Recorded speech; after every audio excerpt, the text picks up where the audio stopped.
So, Carlos, where do rational and emotions meet? Is there a bridge that unifies those two contradictory concepts? I personally think so because even if emotion is unexpected and sometimes we don't know how it works very well, but that's the whole idea of rational thinking, is to try to understand better how emotions are created. So I believe that we can learn from music psychology to understand better how emotions are created and why uh, how different brain mechanisms can bring emotions about. I understand. So, how does differ Hollywood cliches with other global production companies? Um, I mean, most of the research I did was actually based on Hollywood music. So that was part of the context I wanted to put within the book. So I haven't explored other kind of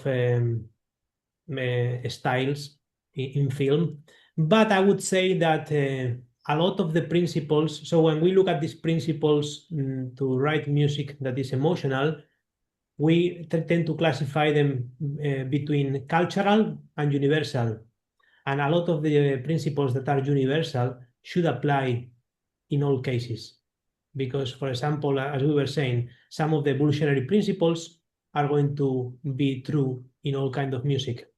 Now, some of the associative principles may not work in certain cultures or under certain musical styles.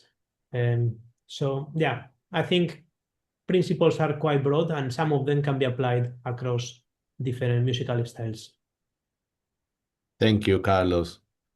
Uh, what is frisson and how do you define and trigger that feeling? So frisson is like a sudden and intense emotional response that comes from a strong violation of an expectation. So it's a kind of surprise emotion, but it has a final ending that is kind of pleasurable, so non-threatening ending.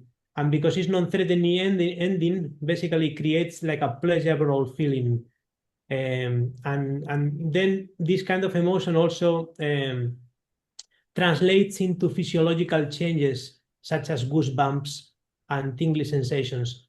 So, and this kind of strong pleasurable component comes from a contrasting valence where you were expecting something that could be negative, but eventually nothing that is threatening happening. And that contrasting or contrast between expecting something that is negative and having something at the end that is positive actually magnifies the pleasurable content of the emotion. And that's quite an important aspect on and then when we write music that we want to trigger this kind of emotion, we need to look at that and see how we can create an expectation of something that builds tension or could bring something that is negative, but eventually is positive. Excellent. Carlos, do you believe composers can be too emotionally manipulative? Would you agree that, in a sense, that's the aim of the composer at the end of the day? To manipulate their emotions? Um, I think more than manipulate, I think there's probably two types of music that we listen to. So I think some of the music that is very emotional, is very bold, is a kind of they are trying to trigger certain emotions very directly, but also other music just suggest kind of emotions or is quite open for you to actually come up with emotions based on your personal um, experiences.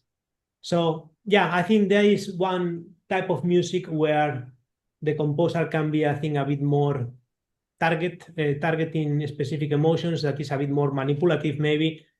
Manipulative, I don't like the word manipulative because it has a bit of negative connotation.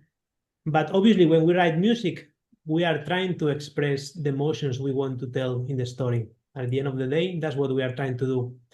Now, it's true that some other music doesn't target a specific emotions very directly, and it's more just, and I think probably impressionistic music maybe falls within that kind of open mood where suggests certain things that maybe based on your personal emotions, personal experiences can trigger actually different emotions for one person or for another person.